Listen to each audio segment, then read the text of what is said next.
봄 기운이 물씬 느껴지는 3월의 둘째 주일 여러분을 만나 뵙게 되어 참으로 반갑습니다. 우리 앞뒤 분들 보시면서 잘 오셨습니다. 은혜로 충만합시다. 인사하겠습니다. 잘 오셨습니다. 은혜로 충만합시다. 네. 어제 오후 점심 때쯤에 날씨가 참 좋았습니다. 그렇죠?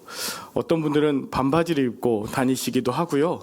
그리고 두꺼웠던 패딩보다는 이제 가벼운 경량 패딩을 입고 다니시는 분들도 보았습니다. 저도 땀이 많기에 두꺼웠던 옷을 벗고 조금 얇은 것을 이제 갈아입는 그런 것을 보면서 이제 봄이 오겠구나 이렇게 생각을 해보게 되었습니다. 이제 라틴어로 봄이라고 하는 렌트 부활절, 이제 부활절까지의 이제 40일의 기간이 이제 사순절이라고 하지 않습니까? 7주간의 기간이 지나면 이제 부활절이 찾아올 텐데, 이 사순절의 기간을 어떻게 보내느냐에 따라서 부활의 감격과 기쁨이 전혀 달라질 것입니다. 사순절 특별 새벽 기도회 하고 있습니다. 마태복음 한 장 한 장씩 묵상하면서 있으니 여러분 일주일에 하루라도 이렇게 오셔서 새벽에 같이 기도하시면 참 좋겠고요. 그리고 이제 아침마다 6시에 목회자들이 돌아가면서 묵상 영상 올려드리죠.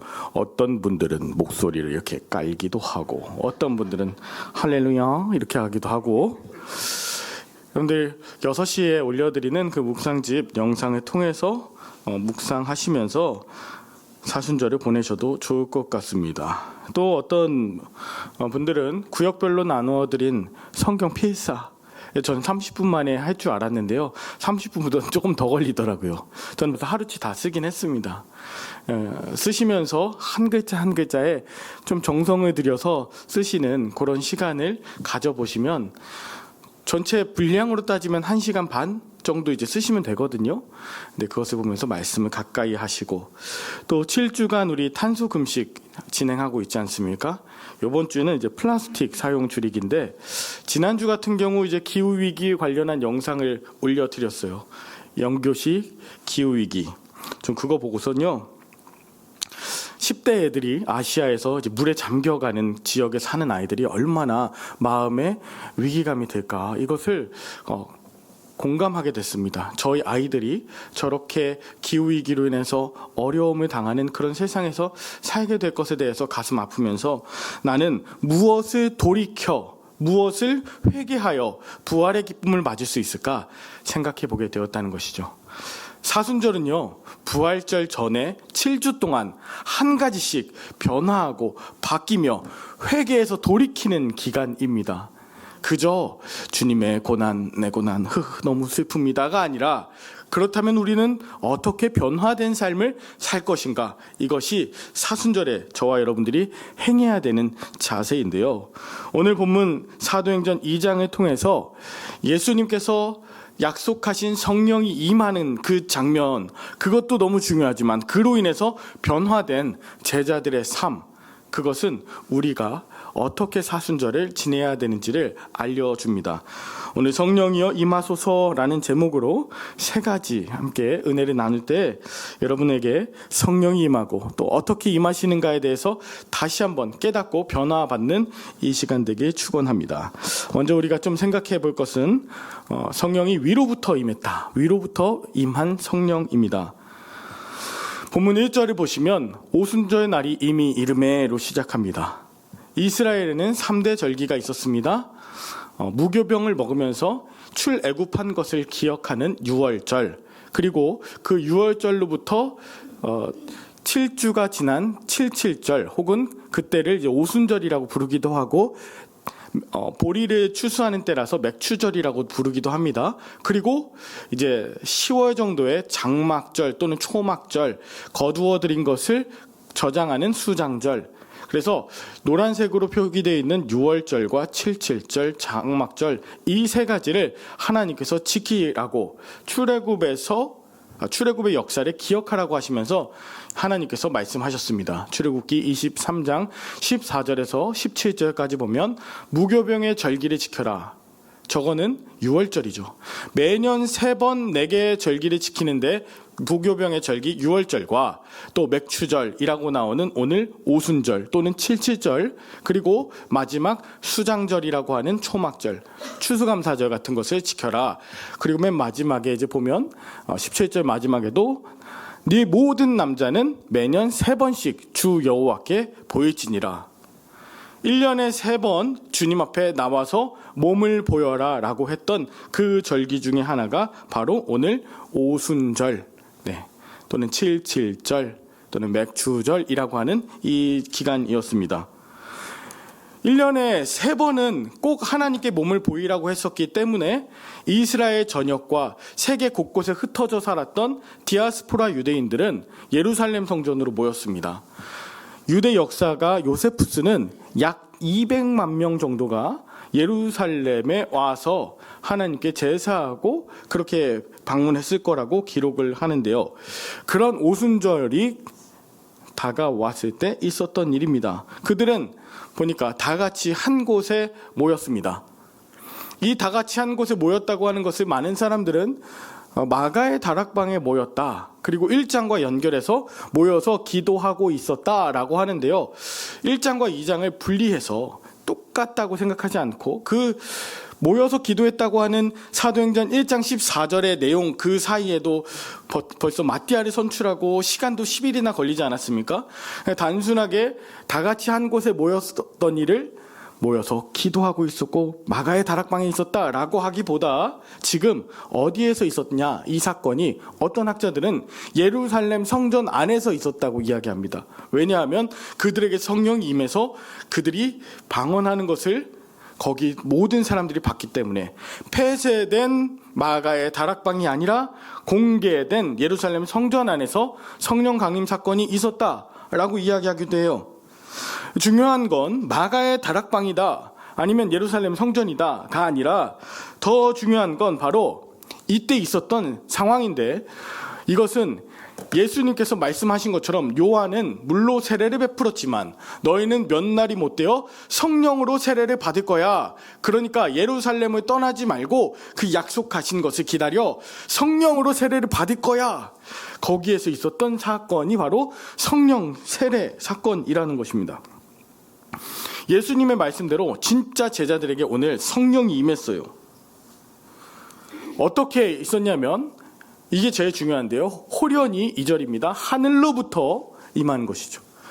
호련히, 갑자기 하늘로부터. 자, 호련이라고 하는 갑자기라는 표현은 내가 예상했던 때가 아니라 예상하지 못했던 때, 갑자기, 그리고 땅으로부터가 아니라 내 노력과 의지와 내 행위 때문이 아니라 하나님의 주권 가운데 임했다. 그것이 호련히 하늘로부터입니다. 성령의 역사가 하늘로부터 하나님의 주권으로 말미암아 임하게 되는 것입니다. 여러분, 하늘로부터 임하는 성령과 반대로 땅에서부터 올라오는 영에 대한 이야기도 성경에 종종 등장합니다. 사무엘상 28장에 보면 사울이 하나님께로부터 버림받자 그는 신접한 여인을 찾아가서 땅에서부터 영혼을 불러내서, 귀신이죠, 악한 영이죠, 속이는 영입니다. 그것을 불러서 사무엘 영을 좀 끌어내달라. 그래서 내가 어떻게 됐지 내게 좀 갈 길을 알려달라. 그러니까 빙의하거나 그런 신용을 하는 사무엘의 영을 불러달라고 하는 거죠. 여러분, 사람이 죽으면 하나님께로 갑니다. 근데 지금 보니까 사울이 땅에서 올라오는 영을 부르는 그 신접한 여인을 찾아가서 그는 만나죠. 완전히 버림당합니다. 하나님이 기뻐하시지 않는 흑암의 권세, 역사를 체험하는데요. 성경은 분명히 얘기합니다. 하늘로부터 오는 영, 하늘로부터 함께 하시는 하나님의 주권. 그래서 골로새서 3장 1절과 2절에 보면 항상 위의 것을 찾으라, 위의 것을 생각하고 땅의 것을 생각하지 말라. 물리적으로 위도 있지만 늘 하나님의 주권, 하나님을 생각하고 땅에 썩을 것, 또 유한한 것, 그 더러운 것 이것을 생각하지 말라고 오늘 우리의 시선을 위로 향하게 하십니다. 절망과 슬픔과 고통과 그 모든 상황이 아니라 하나님은 우리에게 위를 보라고, 위로부터 주시는 성령, 이것을 주목하라고 우리에게 말씀하시는 것이죠.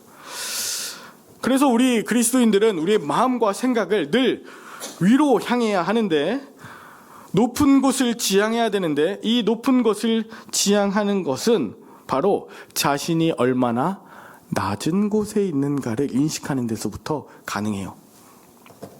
내가 얼마나 낮은 곳에 있는가. 낮은 곳에 있는 사람은 위를 보게 되어 있습니다. 낮은 곳을 지향하고 자신이 얼마나 낮은 곳에 있는 것을 인식하는 자를 겸손한 자라고 이야기합니다. 내가 낮은 곳에 있기 때문에 모든 사람들을 우러러보고 존경하고 귀히 대할 수 있습니다. 반대로 내 마음이 항상 높은 데 있으면 내가 니들보다 좀 나아, 내가 하나님과 좀 가까워, 꼼짝 마, 이렇게 생각하는 사람들은 사람들과 모든 것들을 아래로 보지 않습니까? 위에 계신 하나님을 인식할 수 없습니다. 위로부터 내려주시는 하나님보다 늘 내 밑에 있는 사람들에게 함부로 하게 되죠. 은혜를 받을 수 없습니다. 자신보다 높은 사람도 인정할 수 없습니다. 다 내 밑에 있어야 된다고 하는 것이 바로 높은 데 마음을 둔 자입니다. 스스로 하나님이 되어서 하나님과 관련 없는 삶을 살기에 성령의 역사는 도저히 임할 수 없고, 악한 영의 역사, 땅에서 올라오는 영들로 충만해질 수밖에 없다. 여러분, 한번 좀 말씀을 나누고 싶었습니다. 여러분은 요즘 어디를 보고 사십니까? 어디에 마음을 두십니까? 무엇을 보시고 어떻게 성령의 역사와 임재를 간구하십니까? 이 사순절에 낮은 마음, 겸손한 마음, 서로를 높이며 존귀히 여기는 마음, 늘 감사한 마음, 이것을 품는 훈련을 사순절 기간에 하시면 어떻겠습니까? 위에 계신 하나님께서 철저하게 아래에 있는 저와 여러분들에게 호련히 하늘로부터 급하게 또 강하게 성령을 부어주실 줄 믿습니다. 자, 두 번째 우리가 생각해 볼 것은 각 사람에게 임한 성령입니다. 본문 2절 3절에 보면 호련히 하늘로부터 급하고 강한 바람 같은 소리, 그래서 그들이 앉은 온 집에, 집이라고 하는 그 공간이거든요. 성전도 이 집이라는 표현을 씁니다. 그 곳에 가득하며 마치 불의 혀처럼 갈라지는 것들이 그들에게 보였다고 했어요. 주관적인 체험입니다. 성령은 바람 소리처럼 들리기도 하고요, 바람 소리처럼 느껴지기도 하고요, 마치 불의 혀처럼 갈라지는 것들이 그들에게 보이기도 하고요, 때로는 가슴에 불 붙는 것처럼, 또 이슬비로 인해서 젖는 것처럼 느껴지기도 합니다. 우리의 오감을 통해서 우리에게 임하게 되는데, 예수님의 경우는 이랬습니다. 마태복음 3장 16절에 보니 성령이 비둘기처럼 자기 위에 임하셨습니다. 고요하게, 평안하게요. 이것을 성령 세례라고 합니다. 성령의 충만한 체험을 느끼게 된 이 순간, 이 사건, 자신의 기질과 상태에 따라서 다 다르게 느껴집니다. 어떤 사람은 뜨거웠어, 어떤 사람은 내가 뭘 봤어, 어떤 사람은 소리를 들었어, 못 봤지만 들었어. 사도 바울도 그러지 않습니까? 어떤 사람은 나는 모태신앙이라서 그런지 모르겠지만 옛날부터 그런 걸 경험해 본 적이 없어. 근데 입으로는 예수 그리스도를 주로 시인하고 있어요.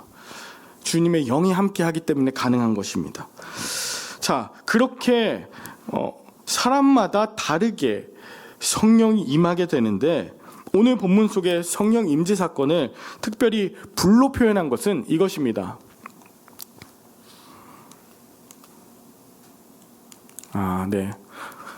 마태복음 3장 11절에 세례 요한이 말합니다. 그는 오셔서 불과 성령으로 세례를 주실 것이다.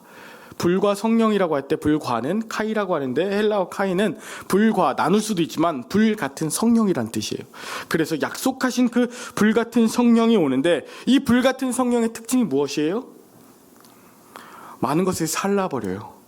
다 태웁니다. 형태도 없이 태웁니다. 부정했던 모든 것을 정결하게 합니다. 변화시킵니다. 차가웠던 건 뜨겁게 하고요. 또 보이지 않던 것은 환하게 보이게 합니다. 변화에 대한 그것이 바로 불같은 성령입니다. 중요한 건 그 불같은 성령 세례, 그것이 중요하다기보다 이제 이것이 더 중요한 거예요. 4절, 그들이 다 성령의 충만함을 받았다. 각기 다양하지만 성령의 충만함을 받았다. 성령 세례를 받는 것으로 끝난 것이 아니라 세례 받고 나서 예수님도 공생애를 시작하셨죠. 광야로 가셨죠.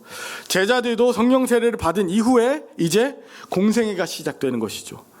하나님 영광 올려드리는 이 역사가 세례로 인해서, 성령으로 인해서 충만한 상태의 그 이후에 삶이 시작되는 것입니다. 성령 세례를 받는 그것도 중요하지만 성령의 충만함을 받고 그 이후의 삶이 어떠한가, 이것이 매우 중요해요. 마치 결혼식도 중요하지만 결혼하고 난 이후에 가정을 온전하게 지키기 위한 사랑으로 충만한 삶, 이것이 중요한 것과 마찬가지입니다. 만약에 결혼을 하셨는데 여러분들 중에 예전 결혼식 때 이때가 예뻤지, 이때 내가 당신이 그럴 줄 몰랐더라면, 이렇게 하시는 분들은 현재 가정에 대해서 만족하지 못하고 있다는 뜻 아닙니까? 자, 저 세례 받는 순간도 중요하지만 그 이후의 삶이 너무 중요합니다. 그래서 이렇게 성령의 충만함을 받은 사람이 결국은 어떤 일을 펼치는가?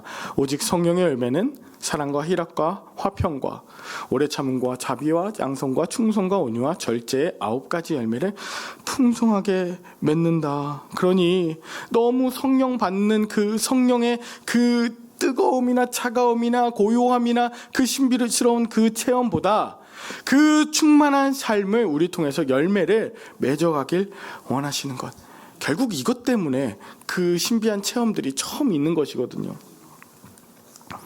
그 순간의 기점으로 변화된 삶을, 책임을 지는 그 걸맞는 삶을 살게 되는 것, 그것이 성령 충만함의 증거입니다.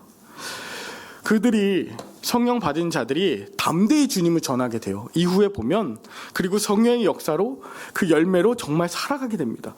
사랑하면서, 오래 참으면서, 하나되면서, 위로하면서, 끌어안으면서 그러한 삶을 살게 됩니다. 불같아서 내가 뜨거운 내 성질이 더 이렇게 많아지고 함부로 말하고 함부로 욕하고 사람들한테 대하는 그런 자세가 아니라 오히려 예수님의 성품을 닮아 이전에 모난 부분은 다 태워 없어지는 것, 각기 성향과 기질에 따라서 변화된 사건, 그것이 바로 성령 세례고 그 이후의 모습입니다. 마지막 우리가 세 번째로 살펴볼 것이, 그러면 제자들에게는 그 성령 받은 삶, 그 충만한 삶 이후에 대표적으로 무엇이 바뀌었나? 다른 언어로 말하게 되었다는 것입니다. 다른 언어. 본문 4절에 보니까 성령 받은 이들이 다른 언어로 말하기를 시작했습니다. 이것은 오늘 본문 6절에 보면 방언이라고 할 수 있는데요, 성경에는 크게 2가지 방언이 나옵니다. 하나는 알아들을 수 없는 의성어, 웅얼웅얼 거리는 형태의 방언입니다. 고린도전서 13장 1절에 보니까 내가 사람의 방언과 천사의 말을 할지라도, 이것 때문에 사람의 방언은 각 지역에 행하는 외국어죠. 각 지역에 있는 지방의 언어, 그리고 천사의 말을 할지라도, 이걸 섞어서 천사의 방언으로 사람들이 착각하게 되었습니다. 그래서 웅얼웅얼거리거나 기도할 때 개굴개굴 거리거나 하는 그런 모든 현상들을 사람들이 하늘의 천사가 할 법한 천사의 방언 또는 신설 방언이라고 규정하기 시작했습니다. 누구도 알아들을 수 없는 말로 하나님께 비밀을 말하는 것이라고 하기도 하고, 기도의 형태로 나타나기 때문에 방언 기도라고 하기도 했습니다. 여러분 이런 소리 들어보셨습니까? 이렇게 기도하시는 분 계시죠? 좋습니다. 이것 또한 은사 중에 하나입니다. 그런데 이것을 너무 강조하면서 이것에 이 현상만에 추구했던 교단이 있습니다. 대표적으로 순복음 교단입니다. 1970년대 초까지만 해도 일반 교회에서는 방언으로 기도하는 걸 허용하지 않았습니다. 그런데 급격하게 산업화가 되고 농촌에서 이제 도시로 이제 사람들이 많이 몰려들지 않습니까? 그러면서 다양한 일들이 생겼습니다. 무슨 일들이 생겼습니까? 집이 부족하고요. 사람들이 많이 살다 보니까 지역에서 특색도 다르고요. 외롭고요. 힘들고요. 어지럽고요. 그리고 한이 많고요. 허무하고요. 거기에 속이는 자 많고요. 실패한 자들 많다 보니 사람들의 마음이 너무 냉랭해지는 거예요. 그런데 그 여의도에 그 커다란 광장과 그 교회를 조용기 목사라고 하는 사람이 거기에 이제 정부와 함께 도움을 받아서 그렇게 하기 시작했죠. 사실은 조용기 목사는요, 그 원래 무속신앙을 강조하던 사람입니다. 그래서 은사, 신유, 병 고치는 것, 방언 이런 것들을 이제 강조했죠. 자, 외로운 사람, 답답한 사람 와서 맘대로 터뜨려라. 그리고 74 엑스플로라든지 이제 77 민족 복음화 대성회 이런 데 와서 너네도 마음대로 부르짖어라. 기존 교회는 안 되지. 여기서 다 터뜨려. 그랬더니 사람들이 으아! 기존의 교회에 다니던 사람들도 우리 순복음 교회 가자. 순복음으로 다 몰려가기 시작한 것이죠. 그래서 1980년대 초부터 일반 교회에서도 야, 우리도 방언 허용한다. 우리한테도 와라. 이렇게 된 것입니다. 제가 이 방언에 대해서 지금 말하는 것은요, 성령의 역사는 반드시 일어납니다. 신유와 치유의 역사 일어납니다. 그런데 이것과 다른 한 가지 또 방언이 있어요. 오늘 본문에 등장하는 방언은 알아들을 수 있는 지방 언어입니다. 성령을 받고 나서 제자들이 했던 것은 사람들이 알아들을 수 있는, 아이들도 알아들을 수 있는, 외국인도 알아들을 수 있는 하나님의 크신 일들을 전하기 시작한 거예요.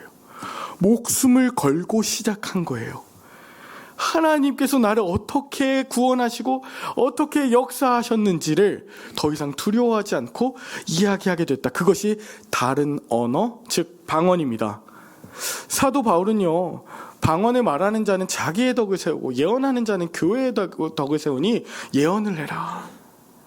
알아들을 수 없는 그 방언 말고, 외국인들한테만 들릴 법한 그런 방언 말고, 오히려 1만 마디 방언보다 깨달은 마음으로 5마디 말, 즉 알아들을 수 있는 말을 하는 것이 더 중요하다라고 그렇게 이야기하고 있어요. 자, 오늘 제자들이 성령 받으니 알아들을 수 있는 말로 하기 시작했습니다. 가슴에 꽂히는 하나님의 그 역사, 복음을 전하기 시작했습니다. 안 그래도 외국어 배우는 거 어려운 사람들한테는 이 방언이 굉장히 부러울 수 있습니다. 그런데 이것은 나를 위한 것이 아니라 하나님의 역사, 하나님의 그 복음을 전하는 내용들로 가득했습니다. 본문 11절 보면 우리가 다 우리의 각 언어로 하나님의 큰 일을 말함을 듣는도다 하고, 사람들이 그것이 무슨 내용인지를 알게 됐어요. 여러분, 성령 받은 사람 옆에는 항상 야, 쟤는 하나님께서 그렇게 하셨대. 하나님께서 일하셨어. 자기가 했다고 하지 않고 늘 하나님께 영광을 올려드려. 궁금해하고 귀를 기울일 줄 아는 그런 분위기가 형성돼야 돼요. 야, 쟤는 교회 다니는데 입만 열면 자기 얘기해. 입만 얘기하면 다 자기 자랑해서 난 듣기가 싫어가 아니고요. 다른 언어라고 하는 이 언어라고 하는 단어가 글로사라고 해서 혀라고 예전에 말씀드린 적이 있습니다. 다른 혀를 갖게 되었습니다. 주님의 영이 함께하니까 주님의 것이 되었고, 주님의 마음에서 주님께서 주장하시는 내 혀도 주님의 혀가 되었다. 말을 주장하고 계세요. 한마디 한마디 남을 비방하지 않고 하나님께서 어떻게 행하실까에 대한 소망을 말하기 시작합니다.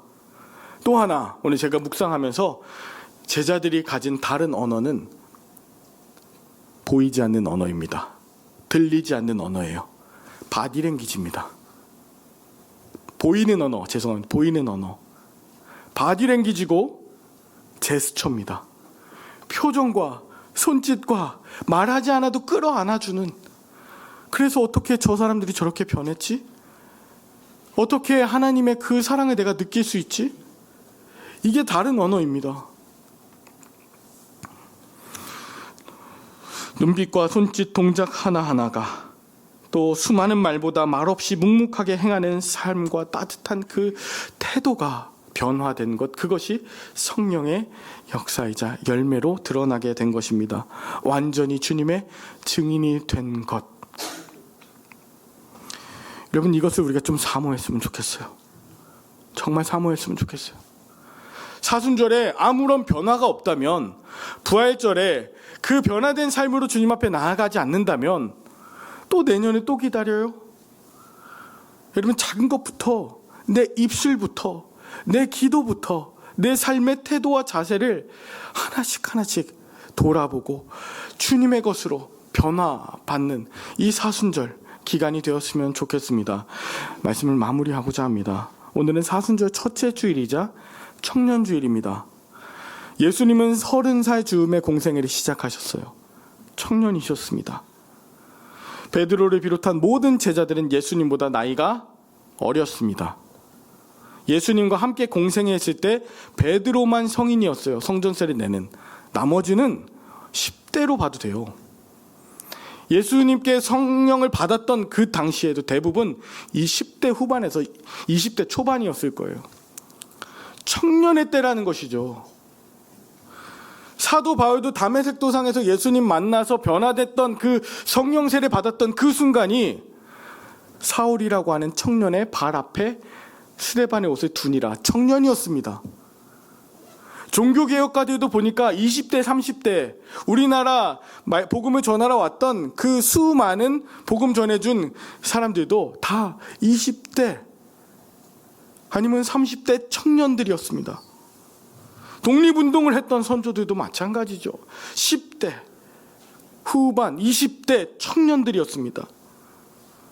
민주화했던 대학생들도 또 지금도 성령을 통해서 변화된 삶을 교회와 가정과 나라와 민족을 바꾸어갈 청년들에게 저는 오늘 성령이 임해서 저들의 삶이 바뀌고 그 성령의 능력으로 말미암아 우리들의 모든 교회와 나라와 민족이 바뀌기를 기도하는 것입니다. 청년들만요? 아니요. 저와 여러분도 마찬가지입니다. 거기에 있던 모든 사람들이 성령으로 충만했습니다. 오늘 아직까지 내게 성령이 임하시지 않았나 들으셨던 분들에게는 주님의 그 놀라운 성령이, 그리고 지금 내게 꺼질 듯한 그 작은 믿음이 있었던 분들에게는 주님의 놀라운 능력이 권능으로 임해서 하나님께서 쓰시는 주님의 증인들 다 될 수 있기를 간절히 축원합니다. 기도하겠습니다. 하나님 아버지, 감사합니다. 이 시간 우리에게 성령이 임해서 목숨 걸고 주님의 복음을 전하며 정의와 공의를 지키며 진실을 말하며 살아가는 입술, 손과 발, 우리의 모든 영혼이 되게 하여 주시옵소서. 성령 충만한 삶, 변화된 언어로 하나님 나라가 확장될 줄 믿습니다. 성령이 그 자리에 있던 모든 이들에게 임하여서 하나님의 큰 일을 행함을 듣고 또 그것이 영향력을 미쳐서 하나님의 그 놀라운 역사로 말미암아 예루살렘의 기류가 바뀌고 모든 바람이 더러운 것들을 날리고 그 성령의 불이 완전히 냉랭했던 또 혐오와 또 질투와 미움으로 가득했던 그곳을 완전히 변화시켰듯이 주님, 이 시간 우리 가운데 임하여 주시옵소서. 함께하여 주시옵소서. 연약한 모든 영들과 육체 가운데 주님의 영으로 강건하며 새롭게 변화시켜 주시옵기를 우리 주 예수 그리스도 이름으로 기도 올리옵나이다. 아멘.